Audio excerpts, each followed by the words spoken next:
मित्रों नमस्कार। मैं दिलीप पांडे, स्वागत है आपका मेरे यूट्यूब चैनल में। मित्रों, प्रधानमंत्री नरेंद्र मोदी का अभी-अभी संसद के अंदर एक भाषण हुआ। कुछ देर पहले राष्ट्रपति के अभिभाषण का उन्होंने जवाब दिया और उन्होंने बहुत सारे मुद्दों की बात की। निश्चित तौर पे उन्होंने काम बहुत किया है, इसमें कोई दो राय नहीं कि बीजेपी की सरकार जब भी आती है तो देश के लिए काम करती है। लेकिन इस वक्त पूरे देश के अंदर, खासकर जो सामान्य वर्ग है, उसके अंदर एक असंतोष देखा जा रहा है और उसके प्रतिक्रिया के रूप में कुछ जो कट्टर भीमवादी, अंबेडकरवादी टाइप के जो संगठन है वो भी सड़कों पर उतरे हुए हैं। तो देश के अंदर धीरे धीरे एक अशांति का सा माहौल बन रहा है, एक गृहयुद्ध जैसा माहौल बन रहा है, एक जातीय गृहयुद्ध जैसा माहौल बन रहा है। और इस मुद्दे पर प्रधानमंत्री नरेंद्र मोदी ने एक भी शब्द नहीं कहा। अगर वो ये भी कहते कि सरकार सभी वर्गों के साथ है, सभी वर्गों के साथ सरकार है, सभी वर्गों के साथ न्याय करेगी, तो भी एक संदेश जाता। लेकिन उन्होंने इस पर कोई भी महत्वपूर्ण टिप्पणी नहीं करी। तो आगे बढ़ते हैं और बात करते हैं किस तरह से आजकल जो है वो एक ब्राह्मणों के खिलाफ, जैसे कि आप देखें कि बिहार के दरभंगा में एक गांव के अंदर पूरे गांव पर ही कहा जा रहा है कि लगभग 150-200 ब्राह्मणों पर ही पूरा एक SC/ST केस दर्ज कर दिया गया है और इस पूरे मामले की चर्चा पूरे देश में हो रही है। दूसरी तरफ सोशल मीडिया पर अगर देखा जाए तो कुछ जो अत्यधिक कहें कि अंबेडकरवाद का प्रचार करते हैं, ऐसे लोग जो है वो अब भारत के स्वतंत्रता संग्राम के सेनानी, जिनको कि कई बार प्रथम स्वतंत्रता संग्राम सेनानी कहा जाता है, मंगल पांडे जी की जो छवि है उस पर भी जो है अब प्रहार करने की, उस पर भी कुठाराघात करने की कोशिश की जा रही है। मंगल पांडे जिन्होंने कि धर्म के लिए, राष्ट्र के लिए अपने प्राणों का बलिदान किया, उन्होंने वीर गति प्राप्त की, अंग्रेजों से जंग लड़ी, पूरे उनकी जो लड़ाई थी उस लड़ाई को अब एक तरह से एक जातिवाद के कवर में बंद करके उन्हें एक कोई दलित विरोधी जैसा साबित करने की बात की जा रही है। तो बहुत तरह तरह के षड्यंत्र पूरे देश के अंदर चल रहे हैं, तो इस पर हम थोड़ी सी चर्चा करेंगे। सबसे पहले हम बात करेंगे जो है दरभंगा में वाली जो घटना है उस पर बात करेंगे। दरभंगा में क्या हुआ मित्रों? बिहार के दरभंगा जिले में एक जगह है बेहड़ी और वहाँ पे एक गांव है हरिनगर। यहाँ पे एक आबादी ब्राह्मणों की भी है और काफ़ी यहाँ पे बड़ा गांव ब्राह्मणों का है, मैथिल ब्राह्मण जिन्हें कहते हैं। और दूसरी तरफ जो है जो पासवान बिरादरी के लोग थे। तो दरअसल एक पंडित जी वहाँ पर थे जो कि अपने घर में काम करवा रहे थे और जाहिर सी बात है, घर में काम होता है, बड़ा लंबा काम होता है, तो मजदूरी जो होती है वो 2.5-3 लाख रुपए, 4 लाख रुपए, 5 लाख रुपए होती ही होगी, जाहिर सी बात है। तो वहाँ पे पूरी जो मजदूरी थी, जो भी पासवान मजदूर थे उनकी पूरी मजदूरी को डायरी में नोट किया था पंडित जी जो भी थे वहाँ पे थे।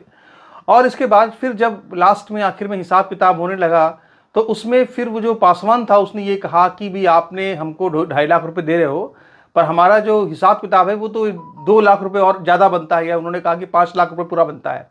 इस पर फिर जो पंडित जी थे उन्होंने ये कहा कि भाई ठीक है, आप बताओ कि आपका पूरा जो हिसाब किताब बनता है वो मुझे प्रूफ करो तो उसको देखेंगे।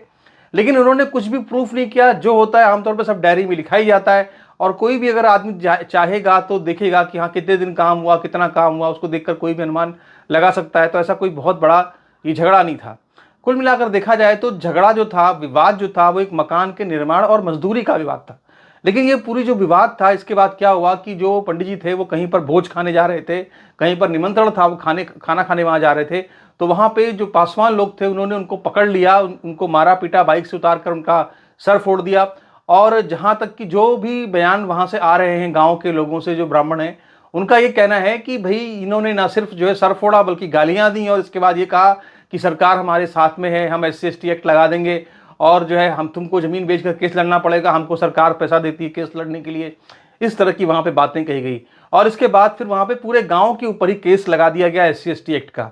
अब वहाँ पे आप समझ लीजिए कि उन लोगों का नाम भी डाल दिया गया जो लोग उस गांव में उस वक्त मौजूद ही नहीं थे, जो लोग खाने कमाने के लिए शहर गए हुए थे, उन लोगों का नाम उस पूरे केस में डाल दिया गया। तो कुल मिलाकर के देखा जाए तो पूरी तरह से एक साफ साफ लगता है कि एक मजदूरी का विवाद, एक उसमें कोई जाति सूचक सूचक गाली देने का तो सवाल ही पैदा नहीं होता, क्योंकि विवाद पूरा पूरा मजदूरी का था। इतने दिन से काम भी उन्हीं लोगों से करा रहे थे सब साथ में। अगर इतनी ही घृणा शुरू में थी तो आखिर वो काम भी ना करा पाते, जाहिर सी बात है। लेकिन काम चल रहा था, सब कुछ ठीक था, मगर सिर्फ पैसे का विवाद था, मजदूरी का विवाद था, जिसको पूरी तरह से जातीय रंग दे दिया गया, फिर उस पर SC/ST एक्ट लगा दिया गया, फिर इसके ऊपर उन ब्राह्मण परिवारों के ऊपर जो है वो केस कर दिया गया कि अब ये अपना केस लड़ेंगे। तो वहाँ पे जो पूरा पूरा जो प्राथमिक जांच का जो एक अधिकार होता है कि भाई प्राथमिक जांच, उसके बाद कुछ वो भी कोई जांच नहीं की गई, सीधे केस दर्ज कर दिया गया। तो एक तरह से देखा जाए तो पूरी तरह से एक पैसा वसूलने के लिए, यानी पैसा वसूलने के लिए जैसा हम देखते हैं कि SC/ST एक्ट लगाया गया, और पूरे आप जानते हैं कि पूरे देश के अंदर जितने भी SC/ST केस एक्ट के केस लगते हैं उसमें से 85% फर्जी केस ही होते हैं, और ज़्यादातर वो सब बेकार ही निकलते, साबित कभी हो नहीं पाते, प्रूफ हो नहीं पाते। वो हथियार की तरह से बन गया है जिसका इस्तेमाल अक्सर जो है वो SC/ST के द्वारा किया जाता है। तो अब ऐसी स्थितियों में, इन हालातों में अब लोग ये पूछ रहे हैं कि भाई आखिर इस परिवार की क्या गलती है, या चलो मान लो उस परिवार की गलती थी, एक व्यक्ति की गलती थी, तो आखिर पूरे पूरे गांव पर SC/ST एक्ट लगा देने का क्या मतलब है। लेकिन अब इस सब सवालों का कोई जवाब किसी के पास नहीं है। हम देख रहे हैं कि एक कानून जिसको कि एक कवच के तरह से दिया गया था, अब उसको एक हथियार की तरह से ब्राह्मण समुदाय के ऊपर लगातार उपयोग किया जा रहा है। और 2018 में जब सुप्रीम कोर्ट ने इस पर चिंता भी जताई और इसके बाद उसमें बदलाव भी किए, तो उसके बाद फिर जो है प्रधानमंत्री मोदी के द्वारा उसको वहां पर जाकर के पलट दिया गया। सिर्फ इतना ही नहीं, बल्कि अगर आप देखें तो ये साफ नजर आता है कि जो UGC का एक पूरा आंदोलन चला, उस आंदोलन के बीच में इस खबर के आने से जो पूरा एक माहौल था, वो माहौल मैं कहता हूं कि और ख़राब हुआ है। और इस पर जो है, जो कि अगर अच्छा होता कि अगर इस पर तुष्टीकरण ना होता, दलित तुष्टीकरण ना होता, प्रधानमंत्री मोदी ना झुके होते, तो शायद आज इस तरह के हालात ना होते जिस तरह के हालात हम यहाँ पर देख रहे हैं। तो केस दर्ज करने के लिए किसी को पैसा दिया जा रहा है, ये अगर एक कहा जाए तो इसको क्या कहेंगे आप, क्योंकि हर चीज़ की एक सीमा होती है, हर चीज़ की कोई भी कानून जो है वो अंधा कानून नहीं हो सकता है, कानून की एक सीमा होती है। तो एक तो आपने देखा कि किस तरह से यहाँ पर एक टारगेट पर लिया गया ब्राह्मणों को, और दूसरी इसके बाद फिर ये है कि भाई अब आप देखिए मंगल पांडे के ऊपर भी सवाल खड़े किए जा रहे हैं। मतलब वो लोग जो कि मतलब कि जो है कि ऐसे पत्रकार जो कि जो है वो रिश्वत मांगते थे, इनके बारे में कहा जाता है, ऐसे पत्रकार जो है वो छोटी मुंह बड़ी बात कर रहे हैं, सूरज के ऊपर थूकने की कोशिश कर रहे हैं। भाई अब बताइए, मंगल पांडे ने तो 29 मार्च 1857 में जो उन्होंने एक बगावत की, विद्रोह किया, अकेले थे, फिर भी कहते हैं कि अकेला चलो रे। तो अकेले भी थे तो भी उन्होंने अंग्रेज सिपाहियों पर हमला कर दिया, उनको घायल कर दिया। इसके बाद फिर 8 अप्रैल 1857 को उनको जो है फांसी दे दी गई, क्योंकि जो तय सीमा थी फांसी देने की वो 8 दिन पहले ही, उससे पहले 8 दिन पहले फांसी दे दी गई बैरकपुर में। तो आप समझ सकते हैं कि मंगल पांडे का एक रोल था। और उसके बाद आप देखते हैं किस तरह से क्रांति होती है, और पहला जो फ्रीडम फाइट था उसको लड़ा गया भारत के अंदर, देश में पहला एक स्वतंत्रता संग्राम हुआ, और अंग्रेजों को बहुत बुरी तरीके से वहाँ पे घायल किया गया था। उनकी हालत क्या हुई थी, ये आप इतिहास की किताबों को पढ़ेंगे तो आप जानेंगे कि उसमें कितनी बड़ी दुर्गति हुई थी अंग्रेजों की। तो ऐसे एक भारत के वीर सपूत मंगल पांडे के ऊपर एक बहुत ही झूठा लांछन लगाया जा रहा है। वो लांछन क्या लगाया जा रहा है कि वो जातिवादी थे, और उन्होंने जो भी अपना विद्रोह किया उसके पीछे जातिवाद था, ना कि उसके पीछे कोई उनकी धर्म और देश की प्रति निष्ठा थी। तो ये कैसे विवाद शुरू हुआ, दरअसल कुछ लोग लगातार जो है वो ब्राह्मणों को टारगेट कर रहे थे। तो ABP न्यूज़ की एंकर चित्रा त्रिपाठी, उन्होंने एक किसी को रिट्वीट किया जवाब देते हुए कि भाई मंगल पांडे जो थे वो वीर सेनानी थे, और आप कह रहे हो कि ब्राह्मण भारत छोड़ो। इस देश में तो जो पहला फ्रीडम स्ट्रगल शुरू हुआ वो भी मंगल पांडे ने शुरू किया, तो ये आप क्यों कर रहे हो ऐसा। तो उन्होंने एक सवाल उठाया, मंगल पांडे की बात की। तो उस पर कुछ लोगों ने क्या किया कि केतन मेहता की एक फिल्म आई थी मंगल पांडे द राइजिंग, उसमें एक सीन था जिसमें कि दिखाया जाता है कि मंगल पांडे जो है वो किसी एक अस्पृश्य, जिसको समझा जाता है उस जमाने में छुआछूत की जो परंपरा होती थी। तो मैं अभी बार बार कहता हूँ कि ये परंपरा जो थी, ये छुआछूत जो होता था, ये वर्ग ये वर्ग बहुत ज़्यादा नहीं था, ये वर्ग बहुत छोटा वर्ग था जिसके साथ ये हो रहा था। तो उस वर्ग के एक व्यक्ति के साथ में उनको दिखाया गया कि वो टक्कर हो गई या टच हो गए। तो मंगल पांडे ने कहा कि भाई तुम ऐसा क्यों कर रहे हो, क्यों टच किया। तो वो कहता है कि अब तुम क्या यहाँ बातें कर रहे हो, तुम वहाँ तो देखो गाय की चर्बी मिलाई जा रही है कारतूस में। तो उसको लेकर के जो है पूरी फिल्म में दिखाया गया है किस तरह से मंगल पांडे ने इसके बाद फिर विद्रोह किया। तो वो फिल्म का सीन जो है उसको दिखा करके ये स्टैब्लिश किया गया कि देखिए इसलिए विद्रोह हुआ। तो वो केतन मेहता ने अपनी फिल्म में बहुत सारी बेकार की बातें दिखाई थी। मंगल पांडे तो आज उनका चित्र अगर देखो आप तो उसमें भी उनका जो सिर है वो मुंडित नजर आता है, यानी कि वो एक बटुक की तरह से जिसे सिर मुड़ाकर रहते थे। उसमें दिखाया गया है कि उन्होंने बड़ी बड़े बाल उनके हैं, यहाँ तक दिखाया गया है कि किसी कोठे वाली के यहाँ उनका आना जाना था, जो बहुत ही गलत है। और बाद में उनके परिवार वालों ने खंडन किया कि ऐसा कुछ भी मंगल पांडे के अंदर नहीं था जो दिखाया गया। तो आप सोचिए कि एक फिल्म के नाम पर पे एक फिल्म का सीन डाल करके उसमें कुछ जातिवादी मानसिकता के लोगों ने ये कह दिया अंबेडकरवाद के नाम पे कि साहब अंबेडकरवाद ये सब सिखाता है क्या कि जो फांसी पे चढ़े हैं देश के लिए उनको भी जो है आप टारगेट करो। तो उसमें ये कह दिया कि साहब देखिए ये कोई धर्म के प्रति अपनी निष्ठा नहीं थी, कोई राष्ट्र के प्रति निष्ठा नहीं थी, ये तो सिर्फ इसलिए विद्रोह किए क्योंकि उसमें जो है छुआछूत की भावना थी मंगल पांडे के अंदर। तो आप सोचिए किस तरह से एक हमारे किसी भी एक महान वीर गति प्राप्त करने वाले एक शहीद को, शहीद तो कहना उचित शब्द नहीं है, बलिदानी को, वीर को इस तरह से कलंकित किया जा रहा है गलत तरीके से। तो मैंने कहा कि चलो रिसर्च करके देखते हैं कि ये लोग जो कह रहे हैं वो कहाँ तक बात सही है। तो अभी क्या है कि हमने इस पर जब देखा, रिसर्च किया, तो इसमें एक पुस्तक निकलती है जिसका नाम है the trial of Mangal Pandey. तो ये लीला गुजाधुर करके कोई थे, उन्होंने the trial of Mangal Pandey नाम से एक पुस्तक की पूरी लिखी थी।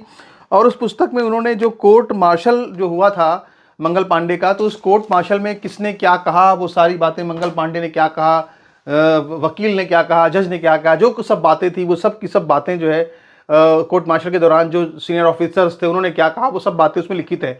तो उसमें कहीं भी किसी ऐसी घटना का जिक्र नहीं होता, ना ऐसी कहीं कोई घटना की बात होती है कि मंगल पांडे ने जो कुछ किया वो छुआछूत की वजह से किया।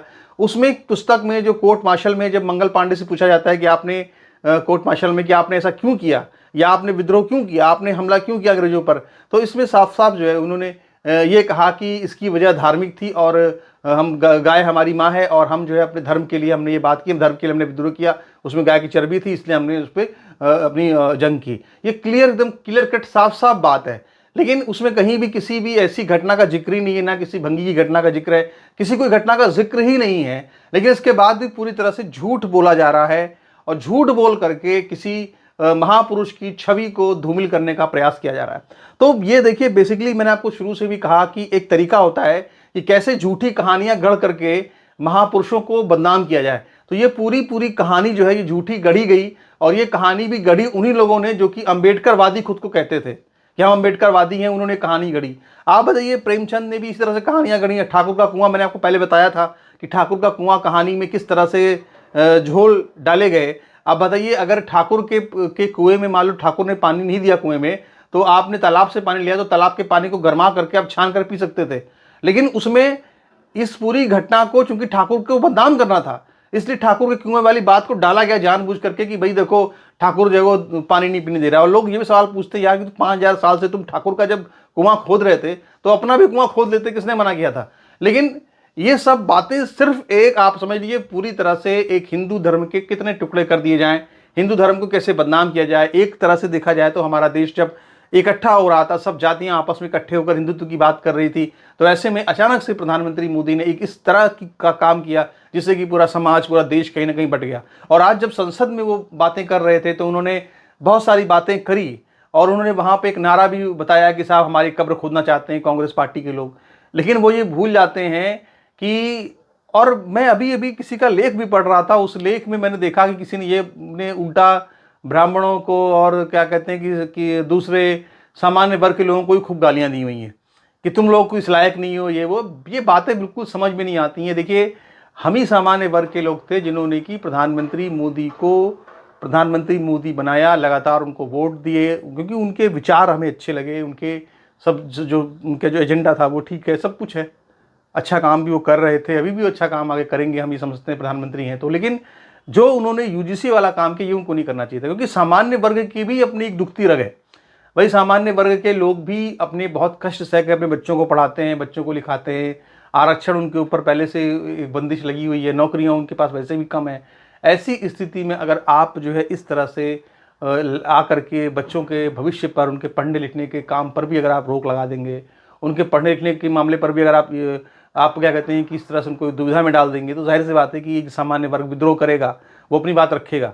उसने अपनी बात रखी, उसने एक बात कही कि भाई ये गलती सुधारो, लेकिन अब सामान्य वर्ग को ही टारगेट पे लिया जा रहा है। जो प्रताड़ित है उनको और प्रताड़ित किया जा रहा है। वो हम अभी भी लगातार परंपरा चल रही है, अभी भी वो लगातार ऐसे ही किया जा रहा है। तो मैं समझता हूँ कि ये सब चीज़ें अब बंद होनी चाहिए और सरकार को अब कुछ उपाय ढूंढना पड़ेगा जिससे कि ये जो पूरा मामला है ये क्लोज हो, ये चैप्टर क्लोज हो और एक देश जो पहले से एक ठीक रास्ते पे जा रहा था वो ठीक रास्ते पर जाए और जो लोग भी मंगल पांडे पर सवाल खड़े कर रहे हैं उनके ऊपर जो है देशद्रोह का मुकदमा दर्ज करके उनको जेल के अंदर डाला जाए। नमस्कार, धन्यवाद।